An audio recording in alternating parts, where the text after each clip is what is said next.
জাতীয় পার্টির কাঁধে ভর করে আওয়ামী লীগ রাজনীতি করতে চায়, বা ভারত জাতীয় পার্টিকে চাঙ্গা করে জিএম কাদেরের মাধ্যমে আওয়ামী লীগের রাজনীতিকে পুনর্বাসিত করতে চায়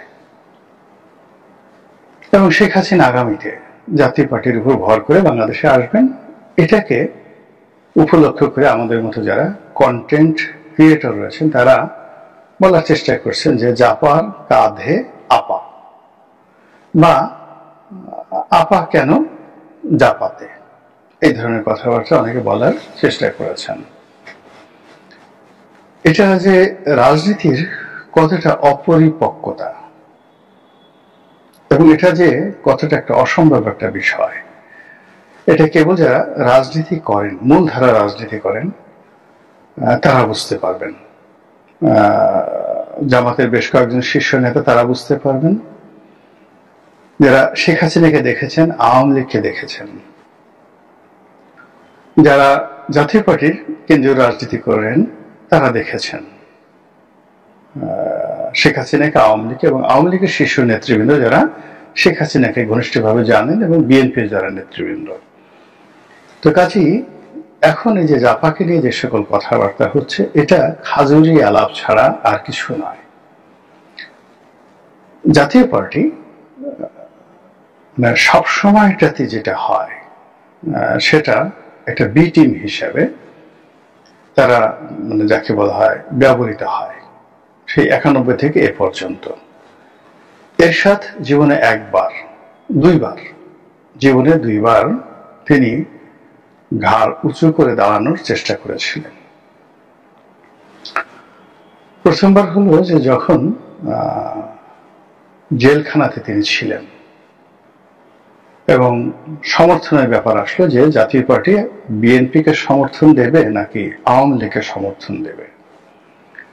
তখন তিনি একবার জীবনে দাঁড়িয়েছিলেন যে আমি মরে যাব কিন্তু কোন অবস্থাতে বিএনপিকে সাপোর্ট দেব না।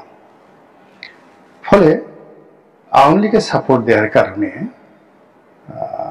তিনি জেলখানাতে অনেক চাপের মধ্যে ছিলেন, অনেক ভয় ভীতির মধ্যে ছিলেন, কিন্তু প্রথমবার তিনি তার সারা জীবনের মধ্যে 1996 নির্বাচনের পরে আওয়ামী লীগকে যে সাপোর্ট দিয়েছিলেন, এটা ছিল তার জীবনের যাকে বলা হয় শ্রেষ্ঠতম বীরত্বের কাজ। এই গেল একটা। তিনি আরেকটি বীরত্বের কাজ করেছিলেন। সেই বীরত্বের কাজ হলো যে জেলখানা থেকে এবং ওইবার তাকে রাষ্ট্রপতি বানানোর কথা, আরো অনেক কিছু হয়েছিল। অর্থাৎ 111 এলো, তো 111 আগে যখন আওয়ামী লীগ এবং বিএনপি বন্ধু খুঁজে বেড়াচ্ছে, জাতীয় পার্টির সমর্থনের উপরে নির্ভর করছে যে 2006 সনের নির্বাচনটা হবে কি হবে না, এবং জাতীয় পার্টিকে ম্যানেজ করার জন্য তারেক রহমান সাহেব, হাওয়া ভবন, তার যারা সঙ্গী সাথী সর্বোচ্চ চেষ্টা তারা করলেন। এবং আপনারা জানেন যে ওই সময়টাতে তারেক রহমান সাহেব জেনারেল এরশাদ সাহেবের বাসায় গিয়েছিলেন এবং তাদের মধ্যে খানা পেনা হয়েছিল। যারা এরশাদ ঘনিষ্ঠ এবং যারা তারেক রহমান সাহেবের ঘনিষ্ঠ তারা অন্তরালের কিছু ঘটনা জানেন। আমি সেই ঘটনাটা প্রকাশ করে দেই। সেটা হলো যে জাতীয় পার্টিকে নির্দিষ্ট সংখ্যক সিট দেওয়া হবে এবং প্রতিটি সিট ইলেকশন করার জন্য তাদেরকে কিছু টাকা দেওয়া হবে।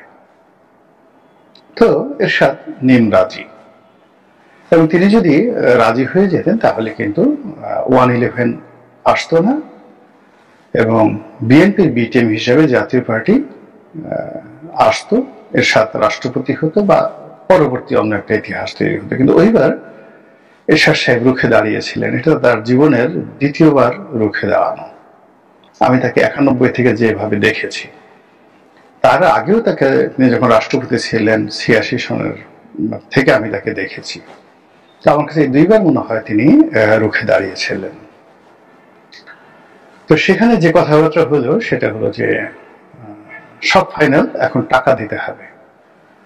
তো টাকা এরশাদ সাহেবকে হাতে দেওয়া হবে না। বিএনপির পক্ষ থেকে বলা হলো যে you are not a trust or the man, আপনাকে বিশ্বাস করা যায় না, আপনাকে টাকা দিলে আপনি সেই টাকা প্রার্থীদেরকে দেবেন না, কাজেই আপনি যাদেরকে মনোনয়ন দেবেন আমরা সরাসরি সেই প্রার্থীর হাতে টাকা দেব। এরশাদ খুব অপমান বোধ করলেন এবং এটা ওই সময় মিটিংয়ে তারেক রহমান সাহেব অন্য যারা আছেন তাদেরকে বুঝতে দিলেন না। তারেক রহমান সাহেব চলে যাওয়ার পরে তিনি কাঁদলেন, অনেকক্ষণ তিনি কাঁদলেন। দিস দ্য ফার্স্ট টাইম এরশাদ কেঁদেছেন। তার যারা ঘনিষ্ঠজন আছেন তাদের বক্তব্য অনুযায়ী আর কখনো এরশাদ কাঁদেননি, এবং তিনি এরশাদ সেটা কেঁদেছেন এবং এরপর তিনি নিখোঁজ হয়ে গেছেন। নিখোঁজ হয়ে এরপরে আওয়ামী লীগের মঞ্চে এসে, আপনারা মনে করেন যে পল্টন যে মঞ্চ হলো সেখানে কয়েকদিন পলাতক থেকে পল্টনের আওয়ামী লীগের মঞ্চে এসে তিনি আওয়ামী লীগকে সমর্থন দিলেন। এই দুইবার তিনি দাঁড়িয়েছেন। এর বাইরে সারাটা জীবন তিনি এবং তার দল নেগোসিয়েশন করেছেন, কখনো ভারতের সঙ্গে, কখনো বিএনপির সঙ্গে, কখনো আওয়ামী লীগের সঙ্গে, কখনো জামাতের সঙ্গে, কখনো ইসলামপন্থীদের সঙ্গে, সবসময় তারা নেগোসিয়েশন করেছেন। এক। দুই নম্বর হলো যে 96 সন থেকে আওয়ামী লীগ জাতীয় পার্টিকে ছোট করতে করতে করতে করতে করতে করতে ধরেন জাতীয় পার্টি একটা বিরাট একটা বটবৃক্ষ ছিল, সেটাকে 1 ফিট উচ্চতার একটা বনসাই বটবৃক্ষতে বানিয়ে ফেলানো হয়েছিল 2025 সনে। তো কাজেই সেই জাতীয় পার্টির উপর আওয়ামী লীগের মতো একটা বড় দল ভর করবে, এটা কোনো ফিজিক্স, কেমিস্ট্রি, বায়োলজি, ম্যাথমেটিক্স এর মধ্যে পড়ে না। এগুলো একটা। দুই নম্বর হলো যে শেখ হাসিনাকে আমি যতটা চিনি জানি এবং অন্যান্য যারা চিনে জানেন, যদি কিয়ামত হয়ে যায় তিনি মরেও যান, কোন অবস্থাতে তিনি যাদেরকে একবার ছোট মনে করেন, যাদেরকে একবার ঘৃণা করেন, যাদেরকে একবার তিনি তাচ্ছিল্য করে দূরে সরিয়ে দেন, কিয়ামত হয়ে গেল তিনি তাদের সঙ্গে আর ঐক্যবদ্ধ হবেন, তাদেরকে কাছে টেনে নেবেন। এইরকম নজির 81 সনে তিনি রাজনীতিতে এসেছেন, তখন থেকে আজ পর্যন্ত দ্বিতীয়টি ঘটে, একটা ঘটেনি, সিঙ্গেল ঘটনা ঘটেনি। এবং তার এই যে জিত, এটা ঘরের মধ্যেও ছিল। বঙ্গবন্ধুর আত্মজীবনীতে পড়ে দেখেন তার বড় মেয়েটি কি ধরনের জেদি ছিল। দ্বিতীয়ত, একসময় ডক্টর ওয়াজেদের সঙ্গে আমার খুব ভালো সম্পর্ক ছিল। আমি যখন আজকের কাগজের একটা পৃষ্ঠার সম্পাদক ছিলাম, তখন তিনি নিয়মিত সেই এরশাদের পতনের আগে আগে নিয়মিত সেখানে লিখতেন এবং আসতেন, এবং আমার টেবিলের সামনে উনি ঘন্টার পর ঘন্টা বসতেন। এবং আমরা তখন শেখ হাসিনাকে নিয়ে, তার দাম্পত্য বিষয় নিয়ে একটু পাগলা টাইপের ছিলেন, তো খোঁচা দিতাম আর তিনি একেবারে গড় করে সব কথাগুলো বলে দিতেন। তো সেক্ষেত্রে যে শেখ হাসিনার যে জিদ, তার যে সাহস, তার যে শক্তি, তার স্বামীর মুখ থেকে যেটা শুনেছি, সেটা বিশ্লেষণ করলে তিনি মরে যাবেন।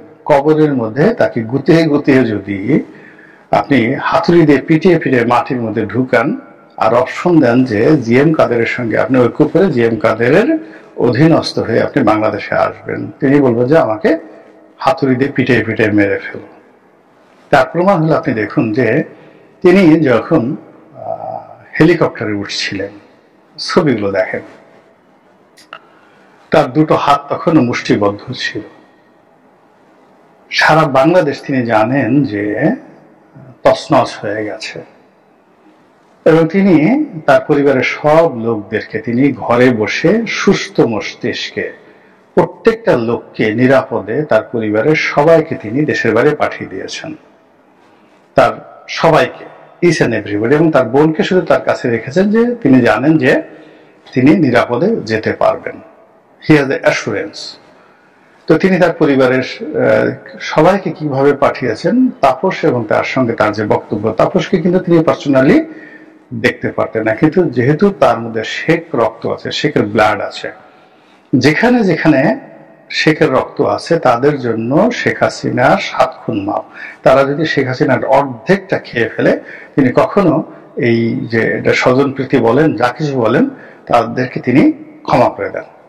দূর সম্পর্কে 14 গোষ্ঠীর আমাকে 96 সনের একটা বাস্তব ঘটনা আমি বলি। বিপুল ঘোষ নামে ফরিদপুর জেলা আওয়ামী লীগের সেক্রেটারি ছিল, পরে সভাপতি হয়েছিল বিপুল ঘোষ, পরে কেন্দ্রীয় বিএনপির নেতা হয়েছিলেন, সিনিয়র। তো 96 সনে ওই শেখ হাসিনার 2 জন আত্মীয় ছিল, একজনের নাম হলো মানু আর একটা হলো নকিব। তো নকিব মানু এরা 2 জনের দুঃসম্পর্কের আত্মীয়। তো ওই নকিব বা মানু ওই তার কাছে একটা খাতা থাকতো, সেখানে শেখ হাসিনার 14 জেনারেশনের কারা কারা তার আত্মীয় ওটা লিখিত থাকতো। তো ফরিদপুরে এরকম একজন লোক শেখ হাসিনার জামানায় 96-97 সনে ভীষণ রকম তাফালিং করতেন, মানে তার অত্যাচারে ফরিদপুরের সবাই বিরক্ত, কিন্তু শেখ হাসিনা তাকে চিনতেন না, জানতেন না।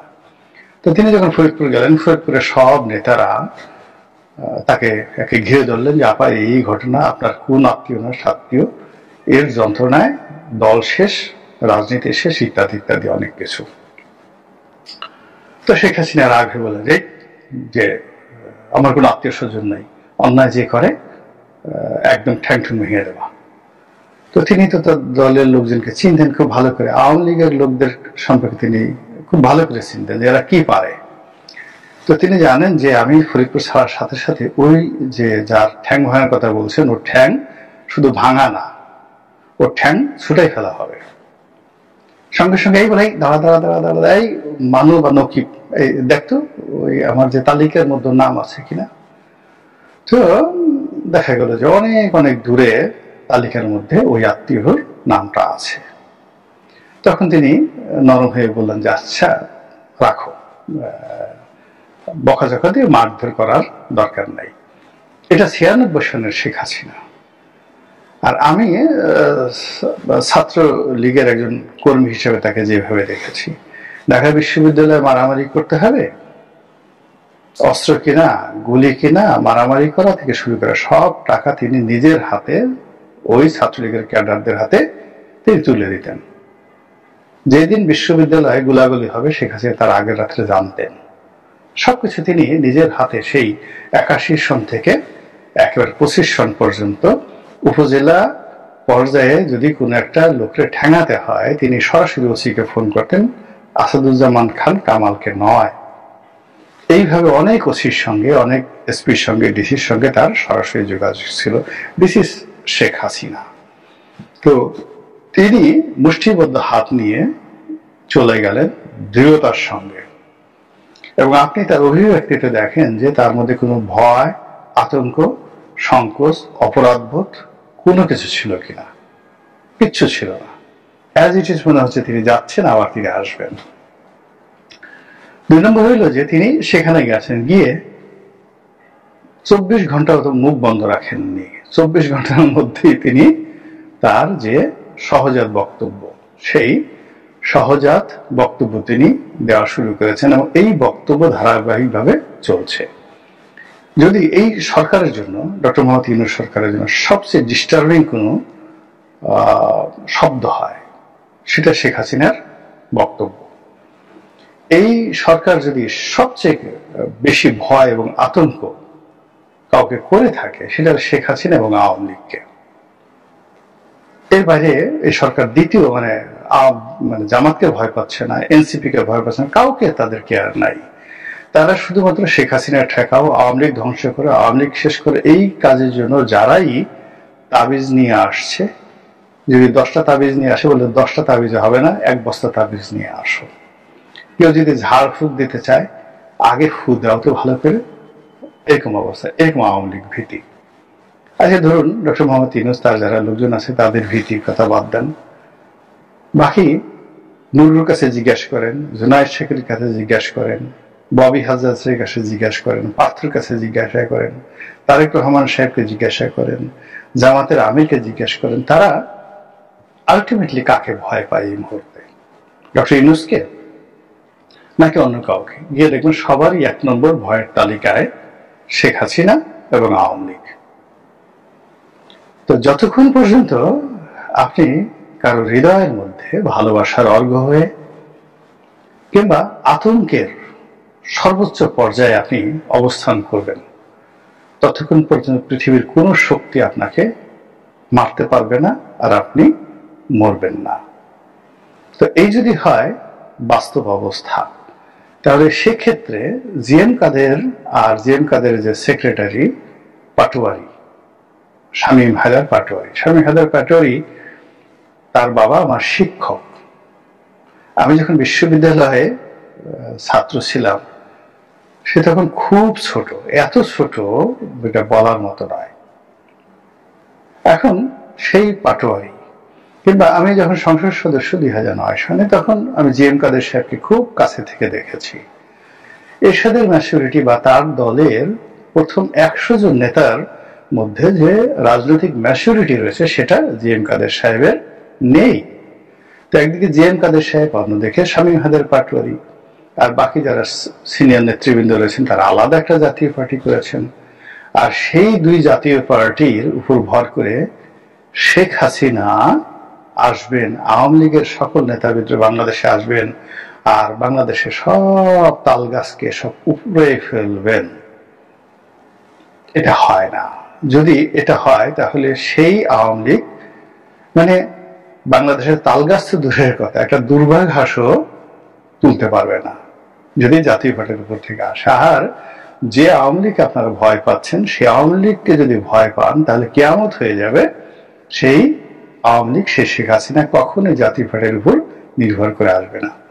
ফলে নতুন করে চিন্তা করুন আর নতুন করে সমীকরণ মিলান। আওয়ামী লীগকে যদি মোকাবেলা করতে চান, আওয়ামী লীগের অস্তিত্ব স্বীকার করে তাদের যে সকল দুষ্ট বুদ্ধি আছে, অস্তিত্ব আছে, সেইগুলোকে টার্গেট করে ওইভাবে শক্তি সঞ্চয় করে একেবারে ভিত্তিমূল আঘাত করুন। কিন্তু আপনি একটা রয়্যাল বেঙ্গল টাইগারকে যদি আপনি মনে করেন যে একটা সুহাকি তারা, ইঁদুরের মতো, এবং সেইভাবে রয়্যাল বেঙ্গল টাইগারের সামনে যান, মারাত্মক বিপদের মধ্যে পড়ে যাবেন।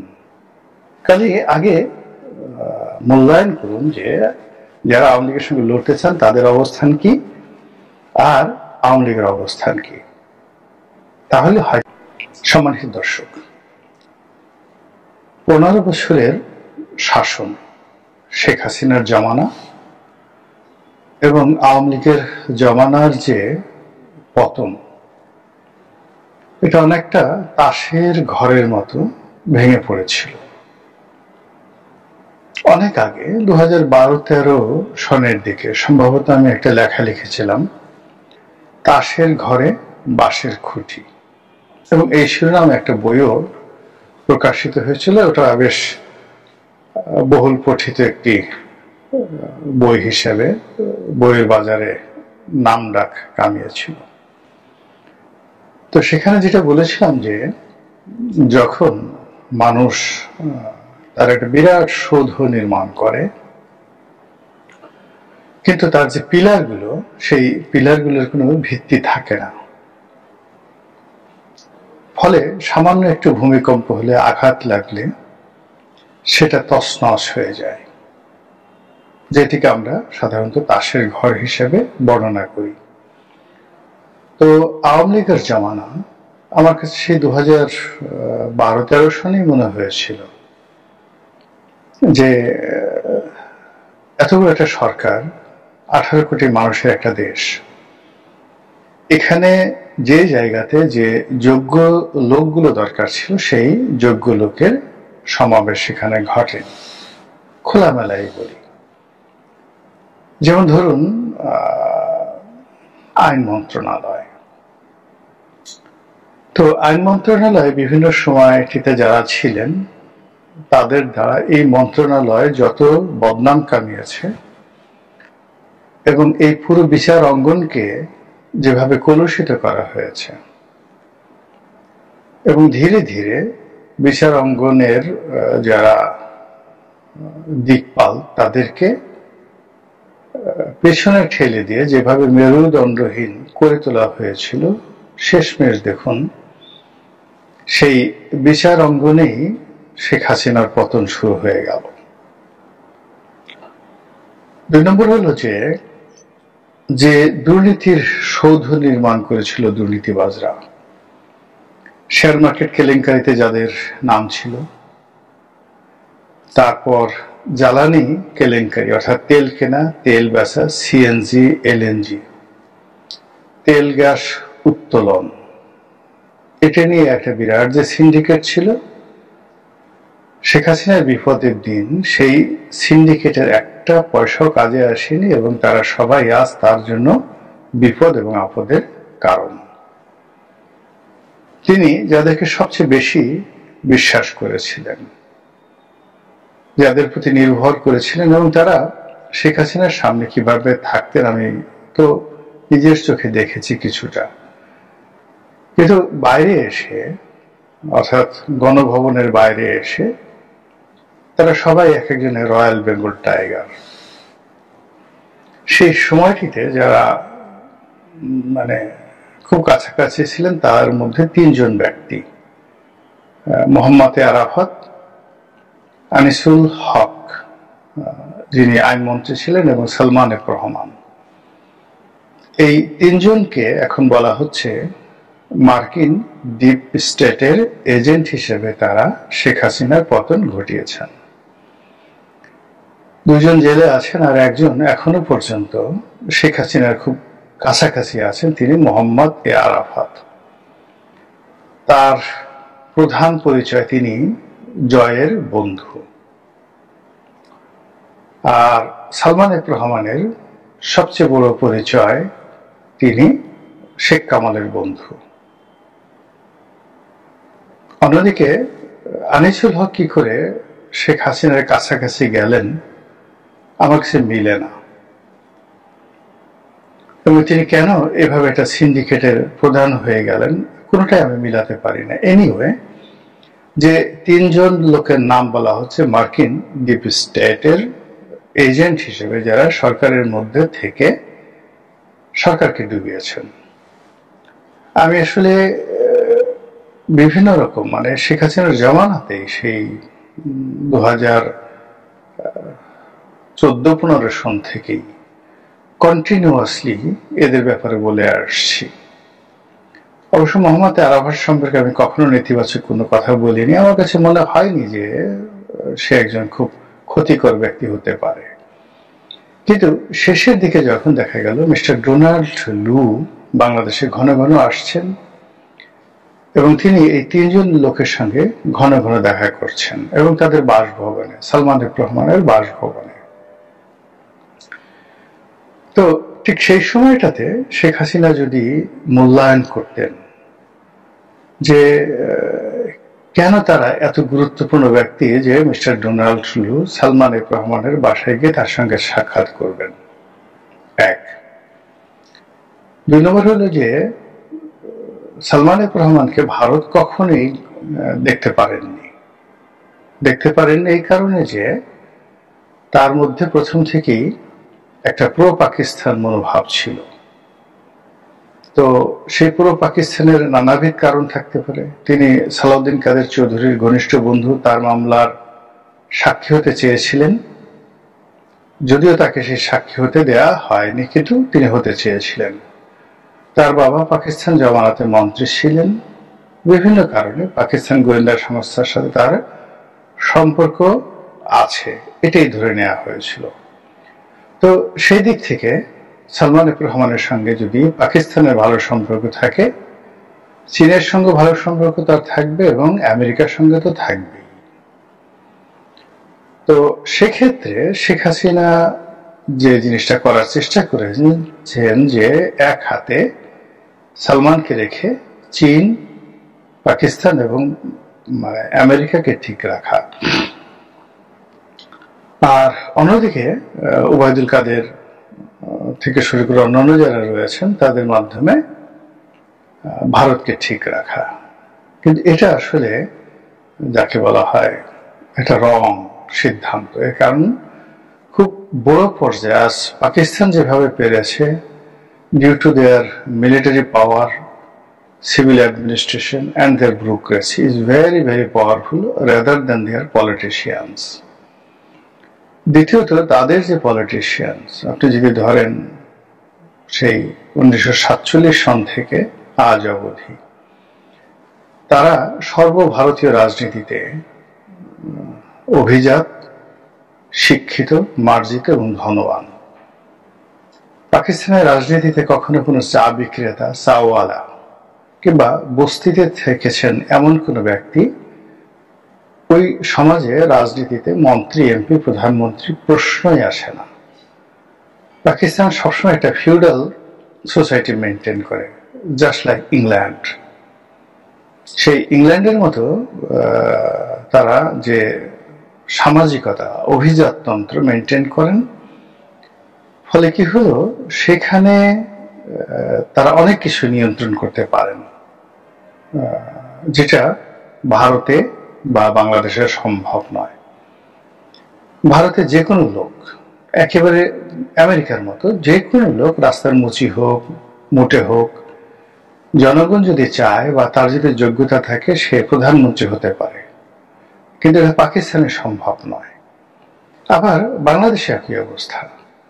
বাংলাদেশে আপনাকে জমিদার নন্দন হতে হবে, এটা বরং রাজনীতিতে সমস্যা হয়ে যায়। এখানে একেবারে অজপাড়াগা থেকে এসেছেন, গায়ে মাটির গন্ধ, ঘামের গন্ধ, এরকম মানুষ এদেশে প্রধানমন্ত্রী হতে পারেন। বরং আমাদের দেশে যারা খুব অভিজাত পরিবার থেকে এসেছেন, তারা রাজনীতিতে ভালো করতে পারেননি। যেমন পাকিস্তান জামানাতে শেরেবাংলা ফজলুল হক কিংবা হোসেন শহীদ সোহরাওয়ার্দী, তারা দীর্ঘমেয়াদে বাংলাদেশে ভালো করতে পারেনি। ঢাকা নবাব পরিবার অনেকদিন চেষ্টা করেছেন, তারা বাংলাদেশের রাজনীতিতে কিছুই করতে পারেনি। তারা পাকিস্তানের যে ফিউডাল সোসাইটি, সেটার রিপ্রেজেন্টেশন করে খাজা নাজিমউদ্দিন পাকিস্তানের প্রধানমন্ত্রী হয়ে গিয়েছিলেন। আপনারা জানেন যে বগুড়াতে একটা খুব অভিজাত নবাব পরিবার ছিল, মোহাম্মদ আলী পরিবার। মোহাম্মদ আলী এবং লিয়াকত আলী। লিয়াকত আলী পাকিস্তানের প্রধানমন্ত্রী হয়েছিলেন, কিন্তু বাংলাদেশে এই বগুড়ার মোহাম্মদ আলী পরিবারের কোনো 2 পয়সার মূল্য নেই। করটিয়ার জমিদার হুমায়ুন খান পন্নী, এই পরিবার একটা সময় ব্রিটিশ ভারতে রাজনীতিতে খুবই গুরুত্বপূর্ণ ব্যক্তি ছিলেন। পাকিস্তান জমানাতে তাদের দাপট ছিল, কিন্তু বাংলাদেশে তারা কিছুই করতে পারেননি। এখানে আসলে নিম্ন মধ্যবিত্ত দরিদ্র মানুষ, তাদের ভেতর থেকে যে সকল নেতা উঠে আসেন, তারাই ভালো করেন। এখানে খুব বেশি লেখাপড়া জানেন, খুব পণ্ডিত, খুব দার্শনিক, অর্থনৈতিকভাবে সচ্ছল, ধনী, এরা আসলে বাংলাদেশের রাজনীতিতে ভালো করতে পারে না, আবহমান কাল থেকে, অনেক আগের থেকেই। তো এনিওয়ে, এখানে যেটা হয়েছে, মার্কিন ডিপ স্টেট নিয়ে যখন এরকম কিছু হচ্ছিল, তো সেক্ষেত্রে আসলে সালমান এফ রহমানের যে গুরুত্ব, এটা শেখ হাসিনা কেন মেনে নিলেন? এ কারণে তার দলে তো সালমান এফ রহমানের মতো ধনাঢ্য লোকের প্রয়োজন নেই। তার প্রতীক নৌকা, গরিব মানুষের দল। তিনি নিজেও দীর্ঘকালীন দারিদ্রতার শিকারে তিনি বড় হয়েছেন, অভাব অভিযোগ ছিল। তো তার সঙ্গে আসলে ওই ধরনের মানুষের টানাটানি, যারা মানুষ, তাদেরই যাকে বলা হয় মিল মোহব্বত ভালো হয়। তার দলের যে সকল গরিব মানুষের সন্তান রাতারাতি শত শত কোটি টাকার মালিক হয়েছে, তারা বিভিন্ন সময় দল ছেড়ে গেছে। কেউ হয়তো বিএনপিতে গেছে, কেউ জাতীয় পার্টিতে গেছে, দলের কাজে কোনো কাজে আসেনি। তো সেই ক্ষেত্রে ডিপ স্টেটের যে সমস্ত লোকজন, তারা আমাদের দেশের এলিট বা মধ্য এলিট শ্রেণীর লোকজন ছিলেন আওয়ামী লীগের মধ্যে। তো সেই আওয়ামী লীগ তারা ডুবিয়েছেন বলে এখন পত্র পত্রিকায় আসছে। আওয়ামী লীগের বাইরে যারা ডিপ স্টেটের স্টেক হোল্ডার ছিলেন, বিভিন্ন গ্যাংয়ের নাম বলা হয়, কি একটা ছোটন গ্যাং না কি গ্যাং। এখন ছোটন গ্যাং হিসেবে যার নাম বলা হচ্ছে, তিনি নাকি ডক্টর জাফরুল্লাহ চৌধুরী, গণস্বাস্থ্য, এই ভদ্রলোকের শ্যালক হন। তো জাফরুল্লাহ চৌধুরীর দ্বিতীয় স্ত্রী শিরিন হক, শিরিন হকের ভাই, এরকম শোনা যাচ্ছে যে এরা নাকি মার্কিন ডিপ স্টেটের এজেন্ট। তো বাংলাদেশে যারা মার্কিন দালাল হয় সিআইএর এজেন্ট হিসেবে পাকিস্তান জমানা থেকে আজ অবধি যারা পরিচিত, এরা সাধারণত ওই যে এলিট, হোসেন সৈয়দ সরওয়ার্দী, পরবর্তীতে যাদের নাম এসেছে তাদের দাদা হয়তো দরিদ্র ছিল কিন্তু বাপ ধনী ছিল, নিজেরাও ধনী এবং আমেরিকা বা ইউরোপে পড়াশোনা করেছেন। এরকম সিআইএ এজেন্ট বা মার্কিন দালাল হিসেবে যাদের নাম আসছে, আসলে তাদের সঙ্গে আওয়ামী লীগের রাজনীতি যায় না। বঙ্গবন্ধু খুব স্নেহ করতেন মানিক মিয়া সাহেবের দুই সন্তানকে, ব্যারিস্টার মইনুল এবং আনোয়ার হোসেন মঞ্জু, কিন্তু তারা কখনোই আওয়ামী লীগে থাকতে পারেননি। কারণ হলো ওই যে মধ্য এলিট। মানিক মিয়া গরিব মানুষের সন্তান ছিলেন, কিন্তু তিনি নিজে যথেষ্ট সচ্ছল হয়েছিলেন, তার সন্তানেরা আরো সচ্ছল, যার সঙ্গে আওয়ামী লীগের যায় না। আর সালমান এফ রহমানের কথা তো বললামই, এইভাবে আরো অনেকের নাম আমি বলতে পারি। তো সেক্ষেত্রে মধ্য এলিট এবং যারা এলিট, তাদের জন্য উত্তম স্থান ছিল মুসলিম লীগ। পরবর্তীতে তারা যাকে বলা হয় জাতীয় পার্টি এবং বিএনপিতে আশ্রয় নিয়েছে। অন্যদিকে জামাত কিন্তু ধনীদের দল নয়, এখানেও ধনী মানুষদের কোনো স্থান নেই। এখানে নিম্নবিত্ত সাধারণ মানুষ, বড় জোর মধ্যবিত্ত, এরা জামাতের নেতৃত্বে ভালো করতে পারে। জামাতে রাতারাতি যদি কোনো পীর সাহেবের ছেলে এসে যায়, যেমন ৮৮ পীর, যাদের অনেক টাকা পয়সা, সরমনের পীররা অভিজাত, মানে ওইরকম ৮৮দের মতো আভিজাত্য তারা কিনেননি, রাজা বাদশাদের রাজনীতি কখনো করেননি। কিন্তু পীরতন্ত্রে যারা রাজা বাদশাদের নিয়ে কাজ করেছেন, যেমন ধরেন মাইজ ভান্ডারী, তারপরে ৮৮, চন্দ্রপাড়া, এরপর আর কারা আছেন, এই যে যাকে বলা হয় বাবে রহমত, কি একজন আছে খুব মোটা তাজা, একদম বাচ্চা হুজুর, ফার্মগেটের দিকে, এদের কাছে এরশাদ সাহেবেরা যাতায়াত করতেন। এরা প্রচুর টাকা পয়সার মালিক এবং গাল গুল ফুলে মানে একদম রসে টস টস করে। এই মানুষগুলোর সাথে জামাতের হয় না। জামাতের সঙ্গে নেতাকর্মীদের যে তুলনা করেন, আসলে আওয়ামী লীগদের সঙ্গে মিশে পার্থক্য হলো ওরা দাড়ি টুপি পরে আর আওয়ামী লীগের লোকজন ক্ষেত খামারে কাজকর্ম করে। তো সেই আওয়ামী লীগের বিরুদ্ধে মার্কিন যুক্তরাষ্ট্র যে ভুল করেছে, তারা এলিট এবং মধ্য এলিট সম্প্রদায়ের লোকদেরকে লেলিয়ে দিয়েছে ডিপ স্টেটের এজেন্ট হিসাবে। তো সেই ডিপ স্টেটের এজেন্ট হিসেবে যা কিছু হয়েছে এখন তো ধীরে ধীরে বের হয়ে আসছে, অনেক কথা বলা যাবে না। সেখানে অনেক বাহিনীকে, এমনকি আমেরিকার অনেক বাহিনীকে ব্যবহার করা হয়েছে, আমেরিকান অস্ত্র ব্যবহার করা হয়েছে, অর্থ ব্যবহার করা হয়েছে। ডোনাল্ড ট্রাম্প তো বলেই ফেলেছেন যে প্রায় 48 মিলিয়ন না 40 না 43 মিলিয়ন ডলার ব্যয় করা হয়েছে এই ডিপ স্টেটের পেছনে, ইত্যাদি নানা রকম ঘটনা। কিন্তু সমস্যাটা হলো যে যারা এই এজেন্ট হিসেবে, ডিপ স্টেটের এজেন্ট হিসেবে কাজ করেছেন, তারা এলিট এবং মধ্য এলিট। আর যারা গরিব মানুষ, জামাতের বা বিএনপি সাধারণ, এমনকি আওয়ামী লীগের যারা সাধারণ, তারা এই সমস্ত ডিপ স্টেট বুঝে না। তো যাই হোক, সেই ডিপ স্টেটকে দিয়ে যে রাষ্ট্র পরিচালনা করার একটা ব্লু প্রিন্ট আমেরিকা করেছিল, সেটা গত 1 বছরে একেবারে চরমভাবে মাঠে মারা পড়েছে। এবং আমেরিকা যা হয়, তারা প্রথমে নিজেদের লোকদের জবাই করে, যাদেরকে টাকা দিয়েছে তাদেরকে অনেককে তারা মেরে ফেলে যেন কোনো সাক্ষী না থাকে। আর তৃতীয় স্তর, চতুর্থ স্তরে যাদের সঙ্গে আমেরিকার সরাসরি যোগাযোগ থাকে না, তাদেরকে আমেরিকা সেই গাছে উঠিয়ে তারা পালিয়ে চলে যায়। আর তাদের একেবারে প্রথম সারি যারা আছে, সেটা এমনকি আমেরিকান সরকারের যারা কর্তা ব্যক্তি, যেমন ডোনাল্ড ট্রাম্প। আপনি চিন্তা করুন, ডোনাল্ড ট্রাম্পের চাকরি চলে গেছে, তারপর পিটার ডি হাস, তাদের চাকরি চলে গেছে। এই দুজনের চাকরি চলে যাওয়া মানেই আমেরিকার যে ডিপ স্টেট পলিসি ছিল এখানে, এটা প্রথম স্তরে আমেরিকার যারা আছে সেই ডিপ স্টেটের কর্তা ব্যক্তিদের সরিয়ে দেওয়ার মাধ্যমে বোঝা যাচ্ছে যে প্রজেক্ট ফেল করেছে। আর যারা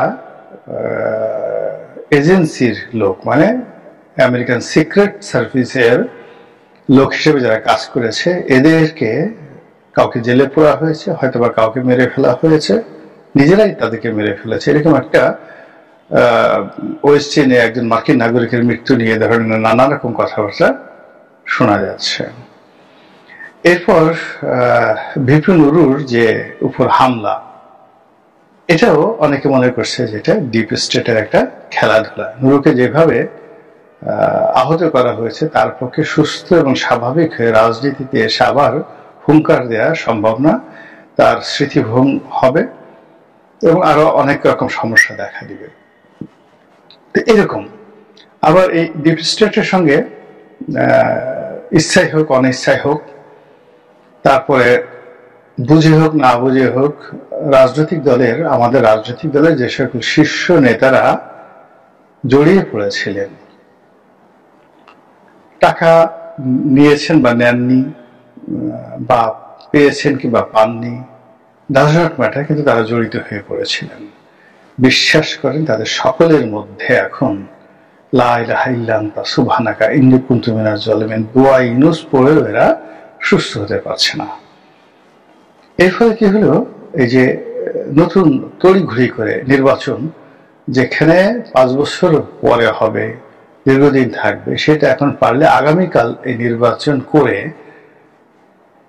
যারা নির্বাচিত হবেন তাদের হাতে ক্ষমতা দেওয়ার জন্য পাগল হয়ে গেছে সরকার। এইটাই স্পষ্ট বোঝা যায় যে ডাল মে কুছ কালা হায়। সাম্প্রতিক সময় এশিয়ার যে রাজনীতি, সেই রাজনীতিতে mister Vladimir Putin, mister she চীনের প্রেসিডেন্ট এবং নরেন্দ্র মোদী, তাদের মধ্যে যে বন্ধুত্ব, সেই বন্ধুত্বের সঙ্গে পাকিস্তানের নওয়াজ শরীফের যোগাযোগ এবং একই সঙ্গে এই যে সাংহাই কনফারেন্সে মালয়েশিয়ার যে যোগাযোগ, এটা নতুন করে ভারতকে শক্তিশালী করে ফেলবে এবং বাংলাদেশের ব্যাপারে ভারতের যে মনোভাব, সেই মনোভাব অতীতের যে কোনো সময় এসছে আগ্রাসী মনোভাব তারা প্রদর্শন করবে। আর এর সঙ্গে যদি মিস্টার ভ্লাদিমির পুতিন থাকেন, তাহলে আমেরিকার যে ডিপ স্টেটের ব্লু প্রিন্ট, এটা শুধু বরবাদ হবে তা নয়, বরং এই ব্লু প্রিন্টের সাথে যারা জড়িত তাদের সবাইকেই মোটামুটি পার্শ্বিকে বা ওই যে কি যেন আছে, মানে মোটামুটি জম ঘর তাদেরকে